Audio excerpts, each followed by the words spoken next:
Hi students, நம்ம வந்து 10th புக்கில் ஃபஸ்ட்டு சாப்டர் ஃபங்க்ஷன் டாபிக் தான் பார்த்துட்டு வரோம். அதில் வந்து ஹரிசாண்டல் லைன் டெஸ்ட் வந்து ப்ரீவியஸ் எக்ஸாம்பிள்ஸ் டெஃபினேஷன்லாம் பார்த்துட்டோம். போன வீடியோவில் வந்துட்டு எக்ஸாம்பிள் 1.13 1.15 பார்த்தோம். 1.14 வந்து மிஸ் பண்ணிட்டேன். ஸோ அதனால் இந்த வீடியோவில் வந்து நான் அதை எக்ஸ்பிளைன் பண்ணுறேன் பாருங்கள். ஃபஸ்ட்டு வந்து இங்கே வந்து இந்த 1.14 எக்ஸாம்பிள்ஸ் வந்து ரொம்ப கஷ்டம்லாம் கிடையாது. ரொம்ப ரொம்ப ரொம்ப சிம்பிள். பாருங்கள், இதில் என்ன நமக்கு கொடுத்துருக்காங்கன்னா ஒரு ஏ செட் கொடுத்துருக்காங்க. ஓகேவா, அந்த ஏ செட்டு ஆனால் ஒரு ஏ செட்டும் ஒரு ஃபங்க்ஷன் கொடுத்துட்டாங்க. நமக்கு வந்து பி செட் வந்து கொடுக்கல. ஓகே, அதாவது டொமைன் கொடுத்துட்டாங்க, கோ டொமைன் கொடுக்கல ஒரு ஃபங்க்ஷனில். அப்போ நம்ம என்ன பண்ணணும்னா அந்த கோ டொமைனை தான் நம்ம வந்து இங்கே ஃபைண்ட் அவுட் பண்ணணும் இந்த கொஸ்டினை பொறுத்த வரைக்கும். ஏன்னா இங்கே பாருங்கள், if a equal to set of all -2, -1, 0, 1, 2 and f from a to b is an on to function. இது என்ன ஃபங்க்ஷன் சொல்லிட்டாங்க, on to function defined by f of x. வந்து அந்த ஃபங்க்ஷன் எப்படி இருக்குன்னா f of x equal x2 plus x plus 1. தென் அப்போ வந்து இந்த மாதிரி ஃபங்க்ஷன் இருந்துச்சுன்னா நம்ம என்ன ஃபைண்ட் அவுட் பண்ணணும்னா b, அதாவது கோ டொமைன் வந்து நம்ம வந்து ஃபைண்ட் அவுட் பண்ணணும் சம்மில். ஓகேவா, பாருங்கள், கிவன் என்ன கொடுத்துருக்காங்க, நமக்கு ஏ செட் கொடுத்துருக்காங்க. ஒரு இதை ஃபேஸ் பண்ணி அந்த ஃபங்க்ஷனை ஃபேஸ் பண்ணி வர ஒரு ஃபார்முலா கொடுத்துருக்காங்க, f of x equal x2 plus x plus 1. இப்போ என்னன்னா இந்த ஏ எலமெண்ட்ஸ் இருக்குல்ல, இந்த எலமெண்ட்ஸ் எல்லாமே இந்த ஃபார்முலாவில் போய் அப்ளை பண்ண போகிறோம். அப்ளை பண்ணி வர ஆன்சர் தான் நமக்கு வந்து கோடொமைன். ஓகேவா, அந்த ஃபங்க்ஷன் எப்படி இருக்குது, இந்த ஃபார்மெட்டில் இருக்குன்னு தான் நமக்கு ஆல்ரெடி கிவனில் கொடுத்துருக்காங்க. சரி, அப்போ வந்து என்ன பண்ண போகிறோம், ஃபஸ்ட்டு எலமெண்ட்ஸ்னது -2, செகண்ட் -1, 0, 1, 2. சாரி, ஓகேவா, இது எல்லாமே அப்ளை பண்ண போகிறோம். ஃபஸ்ட்டு -2 போடுங்க. x2 + x + 1 இருக்குது. இப்போ x2 x இருக்கிற இடத்துல ஃபுல்லாக -2 போட போகிறோம். போட்டோம்னா நமக்கு இந்த மாதிரி கிடைக்கும். இப்போ பாருங்கள், -2 ஹோல் ஸ்கொயர். இங்கே ஸ்கொயர் பண்ணும்போது இங்கே மைனஸ் கேன்சல் ஆயிரும், ப்ளஸ் ஆயிரும். அப்போ வந்து +4 -2 + 1. அப்போ வந்து இங்கே வந்து என்ன இது +4ம் இங்கே -2 வந்து செப்பரேட் பண்ணோம்னா +2 கிடைக்கும், +1. அப்போ வந்து 3. இப்போ f of -2 வேல்யூ 3. அதே மாதிரி f of -1 பாருங்கள், x இருக்கிற இடத்துல +1 அப்ளை பண்ணுங்கள். அப்ளை பண்ணும்போது இங்கே ஸ்கொயர் இருக்கிற இடத்துலனால +1 கிடைக்கும். இங்கே -1 அப்படியே வரும், இங்கே +1. அப்போ வந்து இங்கே -1 +1 கேன்சல் ஆயிரும். அப்போ +1 தான் கிடைக்கும். இப்போ f of -1 = +1. நெக்ஸ்ட் பாருங்கள், 0. இப்போ x இருக்கிறது எல்லாமே 0 அப்ளை பண்ணுறோம். அப்போ வந்து 0 எல்லாமே 0 தான் இருக்கும். அப்போ வந்து 1 மட்டும் கிடைக்கும். f of 0 = 1. அதே மாதிரி +1 அப்ளை பண்ணுங்கள், 1² + 1 + 1. அப்போ வந்து இதுவும் நம்மளோட வேல்யூ வந்து 3 கிடைக்குது. அப்போ f of 2 போடுங்க. 2 போட்டோம்னா 4, 2 + அப்போ வந்து 7 கிடைக்கும் ஆட் பண்ணோம்னா. இப்போ நமக்கு என்ன வேல்யூ கிடைக்குது பாருங்கள், டோட்டலாக ஃபஸ்ட்டு பார்த்தோம் 3 கிடச்சிச்சு, அதுக்கப்புறம் 1. ஓகேவா, மொத்தம் ஓரா அப்படி எழுதுங்க. 3 அப்புறம் கிடச்சிச்சு, அப்புறம் 1 கிடச்சிச்சு, திருப்பி 1, திருப்பி 3, திருப்பி 7. சரியா, இதே நமக்கு வந்து கோடொமைன். அப்போ வந்து என்ன, நம்ம வந்து 1 டைம் எழுதினா போதுமா, பி செட் வந்து 1 டைம் ஆர்டராக எழுதினா போதும். 1, 3, 7. ஓகேவா, அப்போ வந்து இந்த செட் நம்ம ஆரோ டயக்ராம் போட்டு பார்த்துக்கலாம் எப்படி இருக்கும் அப்படின்ட்டு. இந்த ஏ செட்டு, இது பி செட்டு. ஓகேவா, எஃப் ஃபங்க்ஷன். ஏல நமக்கு என்னென்ன இருக்குது, -2, -1, 0, 1, 2. அதே மாதிரி பி செட் வந்து நம்ம இப்போ கண்டுபிடிச்சது எல்லாத்தையுமே போடணும். 1, 3, 7. ஓகேவா, நம்ம -2 அப்ளை பண்ணும்போது நமக்கு என்ன ஆன்சர் கிடச்சிச்சு, +3 கிடச்சிச்சு. திருப்பி -1 அப்ளை பண்ணும்போது என்ன கிடச்சிச்சு, 1 கிடச்சிச்சு, +1. அதே மாதிரி 0 சப்ஸ்டியூட் பண்ணும்போது நமக்கு என்ன கிடச்சிச்சு, 1 தான் கிடச்சிச்சு திருப்பி. ஓகேவா, அதுக்கப்புறம் என்ன கிடச்சிச்சு, +1 அப்ளை பண்ணும்போது 3, 2 அப்ளை பண்ணும்போது 7. ஓகேவா, பாருங்கள், இப்போ வந்து இந்த -1க்கும் இந்த 0க்கும் சேம் இமேஜ், இங்கே -2க்கும் +1க்கும் சேம் இமேஜ், இந்த மாதிரி கிடச்சிருக்கு. நமக்கு வந்து ஆல்ரெடி கொஸ்டின் என்ன கொடுத்துட்டாங்க, ஆன் டு ஃபங்க்ஷன் கொடுத்துருக்காங்க. ஒன் ஃபங்க்ஷன்னா இது வந்து ஆல்ரெடி கொஸ்டினில் வந்து ஆன் டு ஃபங்க்ஷன் சொல்லிட்டாங்க. ஒன் ஃபங்க்ஷன்னா டிஃப்ரெண்ட் எலமெண்ட்ஸ்க்கு வந்து டிஃப்ரெண்ட் இமேஜஸ் இருக்கணும். இங்கே ஆன் டுனா அப்படி தேவையில்ல.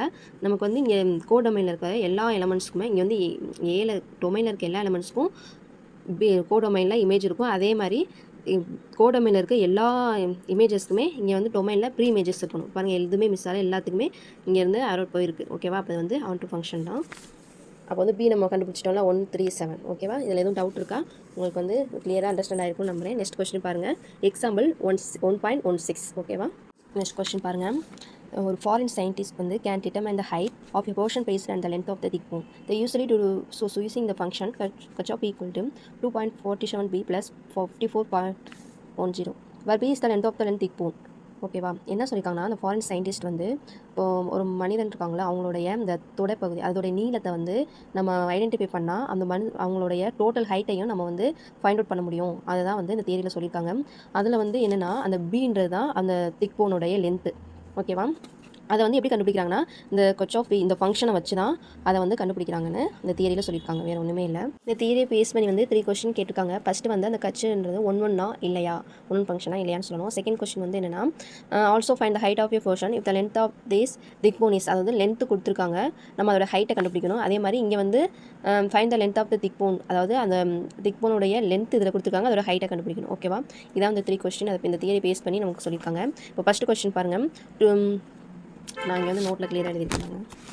பாருங்கள் ஃபஸ்ட்டு டு செக் இஃப் நம்ம என்ன பண்ண போகிறோம் கட்சுன்றது ஒன்றா இல்லையா அந்த பார்க்க போகிறோம். அதுக்காக நம்ம அசீம் பண்ணிக்கிறோம் எப்படின்னா கட்ச் ஆஃப் B1 ஈக்குவல் டு கட்ச் ஆஃப் B2. B1 P2 நம்ம அந்த கொடுத்துருக்க அந்த ஃபங்க்ஷன் இருக்குல்ல அதில் வந்து அந்த பிக்கு இருக்கிற இடத்துல B1 இந்த சைடு வந்து P2ன்னு மாற்ற போகிறோம். வேறு ஒன்றுமே அந்த ஃபங்க்ஷன் அப்படியே தான் ரெண்டு சைடும் எடுத்து எழுதியிருக்கோம்.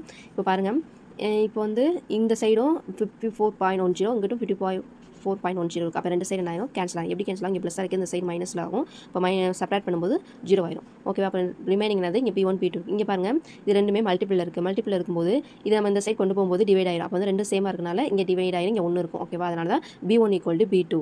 அப்போ நமக்கு என்ன கிடச்சிருச்சு கட்ச் ஆஃப் B1 ஈக்குவல் டு கட்ச் of B2 that simplifies B1 equal to B2 கிடச்சி. அப்போ வந்து என்னது இந்த ஃபங்க்ஷன்றது வந்து கட்ச் இஸ் 1 ஃபங்க்ஷன் ஃபஸ்ட்டு வந்து ப்ரூவ் பண்ணியாச்சு.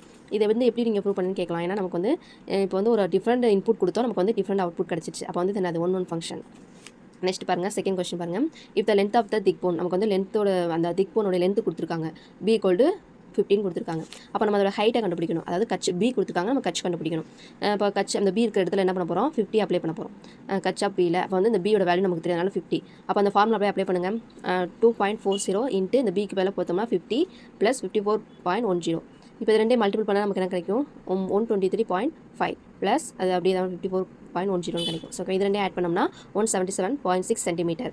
அப்போ நம்ம என்ன பண்ணிட்டோம் ஹைட் கண்டுபிடிச்சிட்டோம். அதாவது அந்த திக் போனோட அந்த மனிதன் அந்த ஹியூமனுடைய அந்த தொலைப்பகுதியோட ஹைட் வந்து நமக்கு கொடுத்துருந்தாங்க, லென்த்து கொடுத்துருந்தாங்க. இந்த லென்த் வந்து என்னது 15 கொடுத்துருந்தாங்க. அப்போ இதை வச்சு அந்த ஹியூமனுடைய டோட்டல் ஹைட்டையும் நம்மளால் ஃபைண்ட் அவுட் பண்ண முடியுன்றதா அந்த ஃபார்முலா பார்த்தீங்களா அப்ளை பண்ணி நம்மளோட அப்போ அந்த கியூமோட ஹைட் என்னென்னா 177.6 சென்டிமீட்டரில் இருக்கும் அப்படின்றத இங்கே வந்து இந்த ஃபார்முலா யூஸ் பண்ணி அந்த சயின்டிஸ்ட் சொல்கிறாங்க.